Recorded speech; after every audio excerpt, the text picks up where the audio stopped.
گھر سے نکلے تھے گلابوں کی عزاداری کو، گھر سے نکلے تھے گلابوں کی عزاداری کو، حالت اشک نے سوچا نہیں خودداری کو۔ ساتھ لگنے سے چمک اٹھتی تھی جو لوہے بدن، ساتھ لگنے سے چمک اٹھتی تھی جو لوہے بدن، آج اس دھند کے روتے ہیں اداکاری کو۔ آسمانوں سا دکھائے گئے دل پہ آمر، آسمانوں سا دکھائے گئے دل پر آمر، ایک ستارہ بنا اترا کبھی دلداری کو۔ یہ کلام جناب عامر سہیل صاحب کا ہے۔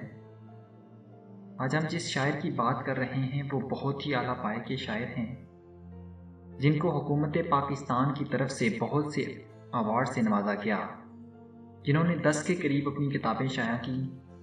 آج ہمیں ان سے ہم کلام ہونے کا شرف حاصل ہوا ہے۔